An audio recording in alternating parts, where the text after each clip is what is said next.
Assalamualaikum warahmatullahi wabarakatuh. Ini adalah konten pertama yang aku buat, dan akan ada next konten-konten lain yang akan random pembahasannya. Tapi kali ini aku akan ngebahas tentang perumpamaan atau masalah dari sudut pandang 3 tokoh yang aku ikutin, dan dari sudut pandang Allah Subhanahu wa taala di dalam firman-Nya. Ada Ustadz Syam, ada Ustadz Hawaryun, Ustadz Felix, dan teman-teman bisa ikuti nanti. Aku akan taruh link YouTube mereka atau Instagram mereka di bioku, di bio, maksudnya di description box, sebagai bentuk kalau kalian mau juga lihat bagaimana mereka sharing ilmu mereka yang sangat amat menakjubkan. Aku sangat amat merekomendasikan beliau-beliau. So, perumpamaan pertama itu perumpamaan dari Ustadz Syam yang bikin aku mikir berkali-kali setelah mendengar ini. Jadi perumpamaan hidup atau dunia dan akhirat itu seperti minimarket, supermarket. Kalau kita belanja di supermarket, semakin banyak yang kita ambil, maka akan semakin lama kita di kasir. Jadi kalau misalnya di dunia, semakin banyak yang kita ambil, semakin lama kita di yaumil mizan. Ini agak mengetuk hati ya, bahwa apa-apa yang kita pengen belum tentu apa-apa yang kita butuh. Makanya Allah selalu ngabulin apa-apa yang kamu butuh, bukan apa-apa yang kamu pengen. Kadang banyak banget orang-orang yang motivator-motivator yang bilang kalau misalnya tenang aja, usaha tidak akan pernah mengkhianati hasil. Tapi aku menolak. Aku mengatakan bahwa terkadang banyak usaha yang mengkhianati hasil. Ada orang-orang yang bekerja di bawah terik matahari selama 1 hari, 2 hari, 3 hari dengan gaji yang minim. Dan ada orang yang bekerja selama 8 jam di ruang ber-AC dengan gaji yang tinggi. Maka kalau misalnya ada orang yang mengatakan usaha tidak akan mengkhianati hasil, enggak. Ada orang yang mati-matian belajar SBMPTN buat dapetin perkuliahan negeri, tapi ada orang yang santai-santai aja ternyata malah dapat daripada orang yang berusaha itu. Kata manjadda wajada, siapa yang bersungguh-sungguh pasti ia dapat, adalah penafsiran yang seharusnya lebih mendetail. Kesungguhan dan apa yang didapat itu adalah bukan apa-apa yang kamu rencanakan, tapi apa-apa yang telah ditetapkan oleh Allah atas usaha kamu. Kamu di sana nggak akan pernah dizolimi sama Allah. Kenapa? Karena semua hal itu bakal Allah hitung. Kamu nggak perlu takut, usaha kamu akan bernilai. Karena apa-apa yang kita kejar adalah apa-apa yang kita cari daripada keridhaan Allah, bukan yang lain.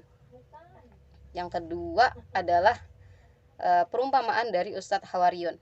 Jadi Ustadz Hawaryun itu bilang kalau misalnya hidup itu kayak monopoli. Waktu kecil pas kita lagi main monopoli, kita seneng banget kalau misalnya kita bisa beli rumah, kita bisa beli hotel, kita bisa punya duit banyak. Terus kita senang banget kalau misalnya kita beli hotelnya teman, kita senang banget kalau misalnya kita dan semacamnya. Bahkan semacam dapat dadu yang angka besar itu kita senang banget. Tapi setelah kita besar, setelah kita dewasa, kita akan memahami bahwa itu sama sekali nggak penting, itu sama sekali nggak ada nilainya. Uang-uang yang dahulu kita gembirakan adalah sesuatu hal yang tidak bermakna. Sama, nanti ketika kita ada di padang mahsyar atau di akhirat, kita akan memahami bahwa dunia adalah monopoli. Duit-duit yang kita pegang saat ini adalah nggak bernilai. Rumah-rumah yang dibeli, hotel-hotel yang ditempati atau semacamnya adalah sesuatu yang nggak bermakna sama sekali. Satu hal yang bermakna adalah keimanan kita dan ketakwaan kita yang mungkin kita lalai di dunia ini. Terus perumpamaan yang ketiga adalah perumpamaan dari Ustadz Felix Xiao, dan aku sangat ngefans banget sama beliau. Jadi kata Ustadz Felix Xiao, hidup itu seperti di dalam air. Air yang sedikit adalah sesuatu hal yang bernilai, tapi air yang banyak adalah sesuatu yang merusak. Jadi maknanya kalau misalnya kita hidup itu lagi ada di atas perahu, lalu di tengah-tengah itu, di bawah perahu itu ada sungai atau ada air yang banyak. Kalau misalnya kita lihat air itu indah, maka jangan dibawa masuk ke dalam perahu. Kalau misalnya kita ambil airnya banyak, terlalu banyak, maka kita akan tenggelam. Maksudnya apa? Dunia itu kalau misalnya dilihat, jangan dibawa masuk ke hati. Cukup udah dinikmatin aja. Jadikan dunia sebagai alat, jangan diperalat.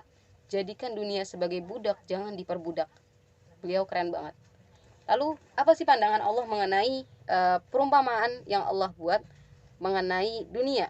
Kalau misalnya para ulama bilang kalau misalnya dunia itu berharga, maka orang-orang kafir atau orang-orang yang tidak beriman kepada Allah tidak akan mendapatkan setetes air pun. Kata Allah dalam Quran surat Al-Baqarah, qala ta'ala fil Qur'anil Karim, bismillahirrahmanirrahim, innallaha la yastahyi ay yadriba mathalan ma ba'udatan fama fawqaha fa ammal ladzina amanu faya'lamuna annahul haqqu mir rabbihim wa ammal ladzina kafaru fayaquluna madza aradallahu bihadza mathala yudhillu bihi katsiran wa yahdi bihi katsiran wa ma yudillu bihi illal fasiqin. Kata Allah Subhanahu wa taala, sesungguhnya Allah itu enggak segan loh untuk membuat perumpamaan seekor sayap nyamuk atau yang lebih kecil dari itu. Jadi bahkan kalau misalnya kita lihat nyamuk sekarang berharga enggak sih? Enggak.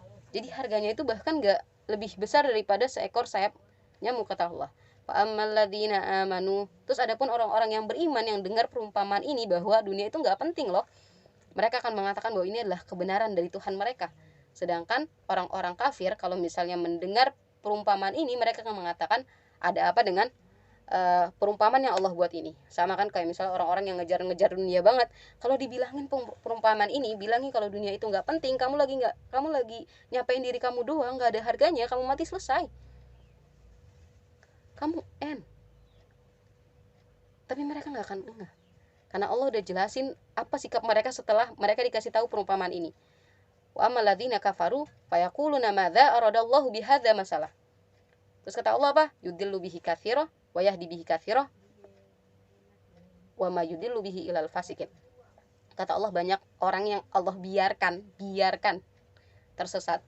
Banyak orang yang Allah berikan petunjuk, dan adapun orang-orang yang tersesat enggak lain dan enggak bukan adalah orang-orang yang fasik. Siapa orang-orang fasik? Orang-orang yang udah dikasih tahu, udah tahu, tapi dia kekeh untuk ngelakuin tetap, kayak Abu Jahal. So teman-teman, jadiin dunia ini sebagai bentuk daripada kita untuk mengejar keridhaan Allah, bukan sebagai menu utama untuk kita ngejar apa-apa sebenarnya nggak penting-penting banget. So nanti mungkin kita akan bahas tafsirnya mengenai ayat ini lebih jelas agar teman-teman bisa paham lebih betul apa sih maksud Allah dengan perumpamaan ini. So itu aja, semoga bermanfaat dan semoga ini jadi nilai dan mampu aku pertanggungjawabkan di akhirat kelak. Subhanakallahumma bihamdika asyhadu an la ilaha illa anta astaghfiruka wa atubu ilaik. Assalamualaikum warahmatullahi wabarakatuh.